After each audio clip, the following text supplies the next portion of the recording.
Halo semuanya, balik lagi di channelku Arsy Fatur Rahman, di mana di channel ini aku akan banyak sharing dan membahas mengenai tips set 3D.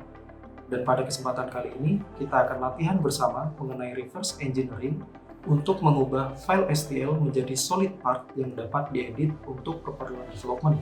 Bagaimana prosesnya, aku akan coba jelaskan melalui tutorial kali ini.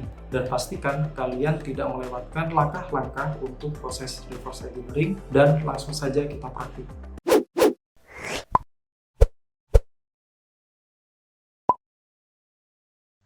Oke, untuk langkah pertama kita bisa masuk ke software Solid Edge-nya terlebih dahulu. Kemudian kita open untuk file latihan kali ini. Di sini saya sudah menyiapkan file STL untuk exercise-nya. Kemudian open. Kita menggunakan isometric part. Dan ini adalah tampilan dari model STL. Kita dapat melihat untuk mesh yang ada di dalam model ini masih belum rapi. Jadi untuk langkah selanjutnya kita perlu melakukan proses remesh untuk perapihan mesh yang ada di dalam model. Kita pergi ke menu reverse engineering, kemudian pilih perintah remesh. Di sini saya akan coba untuk membuat elemen size-nya menjadi 0,5. Kemudian minimum size-nya 0,2. Kemudian klik OK. Kemudian kita bisa melihat hasil dari mesh yang kita generate dengan target size yang telah ditentukan sebelumnya. Untuk ketelitian dari mesh akan mempengaruhi kualitas dari permukaan yang dihasilkan. Misalkan pada bagian yang berbentuk silindris, target size yang lebih kecil akan memberikan detail lingkaran yang lebih baik. Di sini kita akan membuktikan apakah kualitas remesh yang kita gunakan sudah bagus atau belum dengan mengidentifikasi region dengan memilih perintah identify region yang otomatis. Di sini view-nya saya jadikan solid terlebih dahulu. Kemudian setelah memilih perintah otomatis, kita klik modelnya.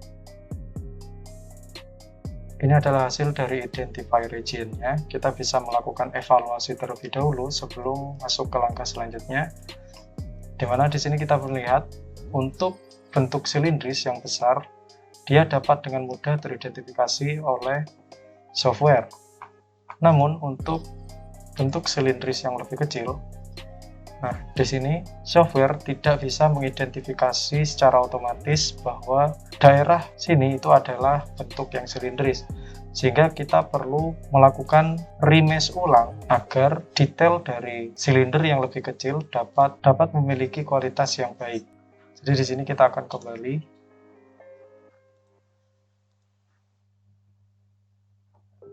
Kita undo terlebih dahulu. Kemudian kita lakukan remesh ulang dengan ketelitian yang lebih kecil. Klik modelnya 0,025 misalkan. Kemudian minimum size-nya 0,01. Kemudian klik OK. Nah, mungkin ketelitian ini akan memakan waktu yang lebih lama untuk generating mesh-nya karena target elemen size-nya sangatlah detail untuk mendapatkan detail bentuk silindris pada bidang-bidang silindris yang lebih kecil pada model. Dan pada langkah ini akan saya percepat. Oke, ini adalah hasil remesh dengan ketelitian 0,03 mm. Di mana di sini kita bisa melihat detail geometri yang dihasilkan lebih halus. Kita bisa memastikan kembali. Kita klik escape, kemudian view. Nah, di sini kita bisa melihat mesh yang dihasilkan sangat detail dan sangat rapat, sehingga detail geometri yang dihasilkan juga semakin halus pada bagian bidang silindris yang kecil. Kemudian kita kembalikan untuk view-nya, kemudian kita ke reverse 23, lalu ke identify region. Kita lihat perbedaannya, kita klik modelnya, kemudian software akan mengidentifikasi permukaan yang ada pada model sesuai dengan mesh yang kita miliki. Dan proses ini juga memakan waktu yang cukup lama dengan ketelitian 0,03 mm. Jadi pada proses ini akan saya percepat. Oke, berikut adalah hasil dari identify region yang sudah dihasilkan. Kita dapat melihat hasil identify region lebih detail dan lebih memberikan informasi yang tepat pada bidang yang ada. Kita dapat klik OK dulu di sini. Oke, kemudian kita bisa escape, kemudian kita dapat melihat terlebih dahulu secara detail identifikasi region yang dihasilkan. Nah, kita dapat melihat perbedaan yang sangat signifikan dari identifikasi region sebelumnya, di mana pada bagian silinder yang kecil dapat dengan mudah diidentifikasi oleh software bahwa pada area ini adalah bidang yang silindris. Kemudian, kita dapat menambahkan secara manual untuk bagian-bagian yang belum teridentifikasi sebagai sebuah permukaan. Seperti halnya pada bagian ini, kita dapat melihat ini seharusnya adalah permukaan yang rata, sehingga kita dapat menambahkan secara manual untuk mengidentifikasi area tersebut dengan perintah identify region yang manual. Kemudian di sini kita pick color terlebih dahulu, dan kita menggunakan warna yang kuning. Kita bisa klik pada warna yang kuning. Kemudian mode seleksinya adalah yang paintbrush. Selanjutnya kita bisa menandai area yang seharusnya teridentifikasi sebagai area yang datar, dan pada proses ini saya akan percepat.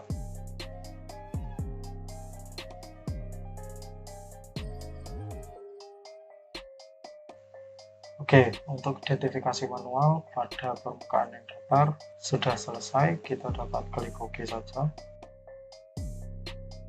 Kemudian kita bisa klik escape. Kemudian kita lihat kembali untuk area-area yang belum teridentifikasi. Oke, mungkin untuk bagian yang rounded atau yang bagian fillet di sini kita dapat membentuknya pada post processing setelah solid partnya sudah kita dapatkan. Selanjutnya kita dapat melakukan extract surface. Kita pilih perintahnya, kemudian kita pilih yang mode extract all. Dan proses ini juga akan memakan waktu yang sedikit lebih lama karena detail mesh yang sangat kecil. Jadi pada proses ini akan saya percepat. Baik, berikut adalah hasil extract surface-nya. Kita bisa klik OK terlebih dahulu. Kemudian kita bisa escape untuk keluar dari perintah extract. Lalu langkah selanjutnya kita bisa mengidentifikasi surface yang dihasilkan oleh software. Selanjutnya kita dapat membuang terlebih dahulu atau menghapus terlebih dahulu surface yang tidak kita perlukan. Seperti halnya surface pada bagian ini, di mana di sini merupakan sebuah B-spline yang tidak kita butuhkan. Jadi kita dapat menghapus B-spline surface yang ada pada model kita. Kita seleksi seluruhnya, kemudian kita bisa delete sekaligus. Setelah itu kita mengidentifikasi kembali, dan kita harus memastikan untuk setiap surface telah berpotongan satu sama lain. Nah, untuk bagian yang ujung kita dapat extend terlebih dahulu. Kita pada modify surface, kemudian extend, klik kiri, kemudian klik kanan untuk menseleksi ujung dari surface-nya, kemudian kita geser, kemudian klik, lalu klik kanan untuk apply. Kemudian di sini saya akan menyembunyikan terlebih dahulu untuk desain mesh body-nya agar kita dapat berfokus pada surface yang ingin kita modifikasi.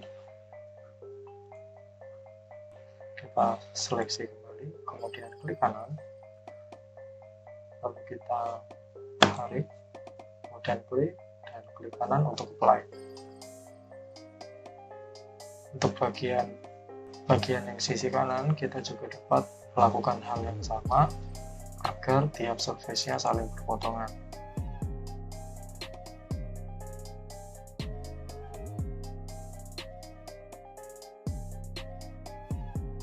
Kemudian untuk permukaan bagian sini, kita dapat gunakan satu permukaan saja.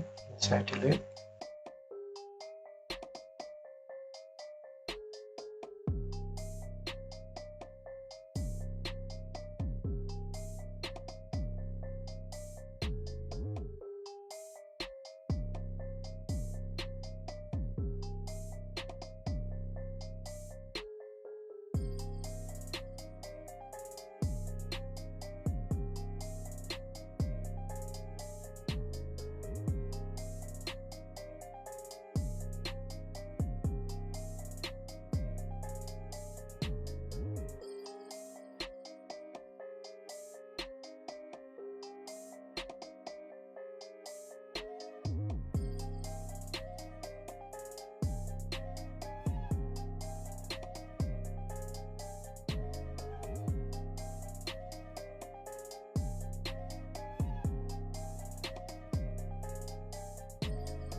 Dan kita cross check kembali bagian yang belum terpotongan,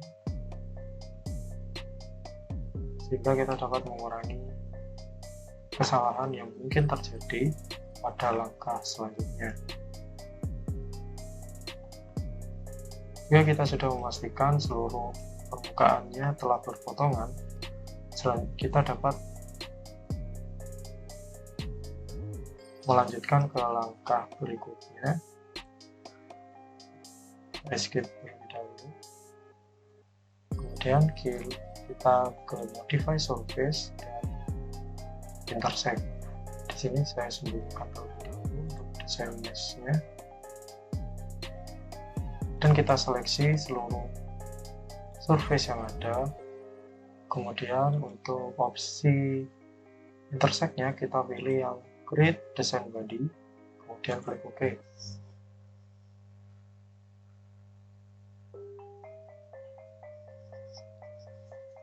Nah, di sini kita sudah mendapatkan bentuk yang kita inginkan, dan kita dapat membuang area yang tidak kita perlukan.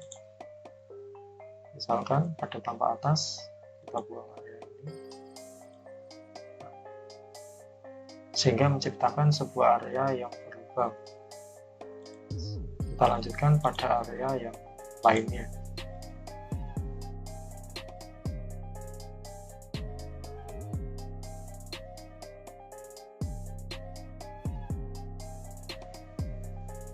Namun di sini sepertinya saya menemukan sebuah masalah di mana terdapat area yang belum terbentuk ruang solidnya. Pada bagian ini kita dapat cross check pada referensi mesh body-nya, dan di sini kita bisa mengidentifikasi bahwa terdapat kesalahan dalam bentuk surface yang dihasilkan, di mana pada bagian sini surface yang seharusnya datar, namun kita mendapatkan surface yang miring. Jadi kita perlu ada perbaikan pada bagian tersebut. Kita dapat close terlebih dahulu, kemudian cancel. Kita tampilkan construction body-nya. Di sini kita bisa melihat bahwa surface yang dihasilkan memang tidak sesuai dengan apa yang kita inginkan, atau tidak sesuai dengan referensi mesh body-nya. Kita delete. Lalu di sini saya sembunyikan terlebih dahulu untuk construction body-nya, dan di sini saya akan tambahkan area plane pada bagian ini.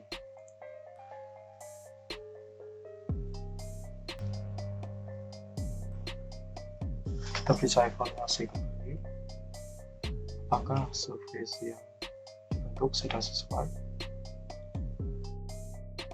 Oke, di sini masih terjadi pembentukan surface yang miring, jadi kita perlu ada sedikit kalibrasi kembali.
lalu pilih region dan console surface, lalu pilih close dan oke. Kita sudah berhasil membuat sebuah desain body. Kita escape lalu kita klik kanan pada desain body dan pilih activate body, dan kita sudah punya file CAD-nya. Dan langkah selanjutnya adalah post processing. Kita akan menyesuaikan kembali bagian-bagian yang belum sesuai dengan mesh body sebelumnya. Seperti ini, kita akan lakukan sebuah penyesuaian kembali.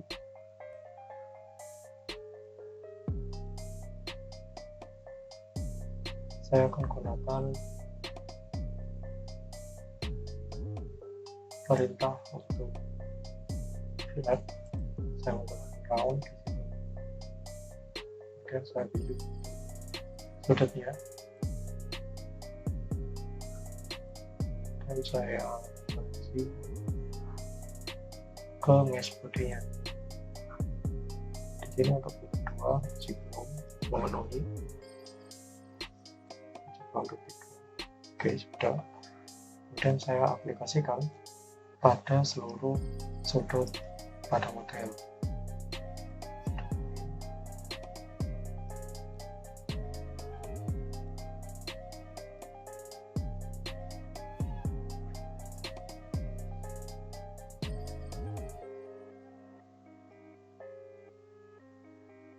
Selanjutnya saya akan menyesuaikan bagian sini dengan menggunakan face relation.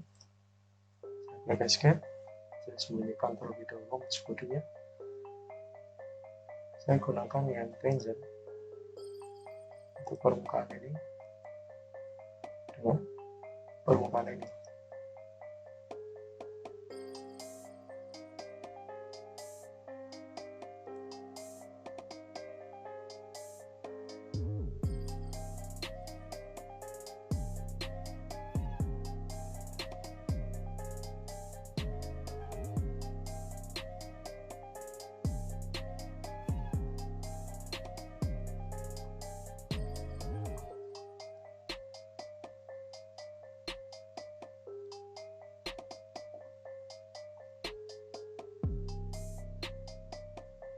Dan klik OK.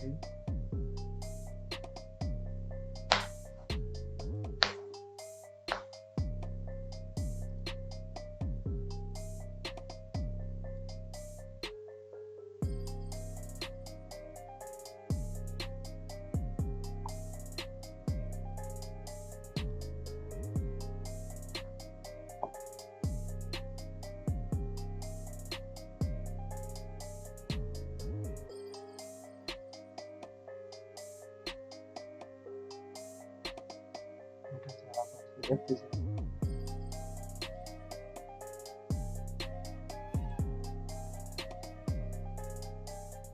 Sarut. Oke. Klik kanan untuk apply.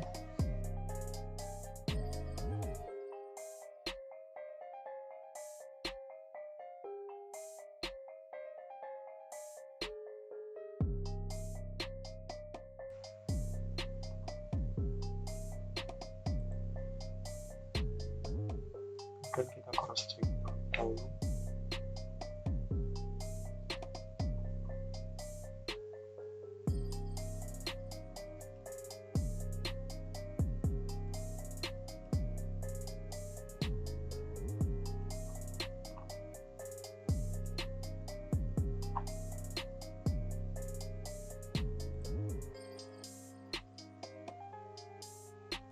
Oke, jika dirasa sudah cukup, proses reverse engineering telah dilakukan. Kita dapat melakukan analisis deviasi pada hasil reverse engineering dengan referensi mesh body kita. Kita skip terlebih dahulu, lalu pilih pada menu reverse engineering, pilih deviation analysis, kita klik saja. Kemudian di sini terdapat parameter untuk analisis deviasinya. Untuk maksimum pengecekan deviasinya yaitu pada 2 mm. Kemudian kita dapat pilih terlebih dahulu untuk reference objeknya. Reference objeknya di sini adalah mesh body-nya. Kita pilih, klik, kemudian klik kanan, apply. Selanjutnya adalah memilih test objeknya, objek yang ingin dianalisis, di sini adalah desain bodinya. Klik, kemudian klik kanan. Software akan otomatis melakukan analisis deviasi atau perbandingan seberapa dekat data model yang telah kita buat hasil reverse engineering dengan referensi mesh bodies. Oke, analisisnya selesai. Di sini kita bisa melihat, kita bisa tambahkan desain bodinya dan desain mesh bodinya. Penelitian dari deviasi desain yang kita hasilkan pada proses reverse engineering ini adalah sebesar 0,05%, dan nilai ini sudah baik dalam proses reverse engineering karena tidak banyak area yang tidak sesuai dengan referensi mesh bodinya. Baru kita perhatikan adalah pada bagian ini masih belum sesuai karena mungkin dari sudut kemiringan yang dihasilkan oleh surface sebelumnya tidak sesuai dengan referensi mesh bodinya. Namun di sini kita dapat melihat untuk perbedaan dimensinya adalah maksimal paling besar adalah 0,026 mm. Jadi untuk kualitas reverse engineering yang dihasilkan dapat dikatakan cukup baik. Kita dapat close dan kita bisa klik escape. Proses reverse engineering pada latihan kali ini sudah dilakukan.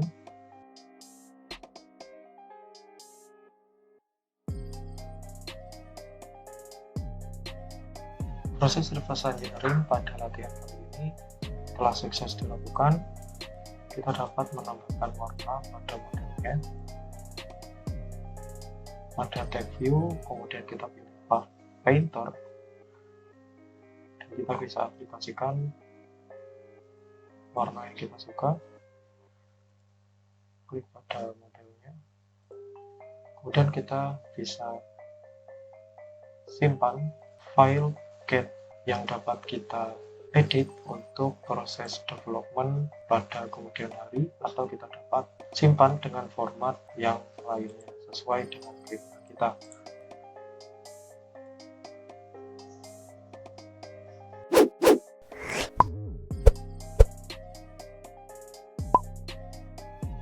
Itulah proses reverse engineering pada praktik kali ini. Jika dirasa video ini bermanfaat, teman-teman bisa like dan share kepada teman-teman lainnya agar kita semua dapat belajar bersama. Dan jangan lupa untuk subscribe channel ini sebagai bentuk support kalian agar aku dapat memberikan update-update terbaru mengenai tips dan trik pada desain 3D. Semoga praktik kali ini dapat bermanfaat bagi teman-teman semuanya. Sampai ketemu di video selanjutnya.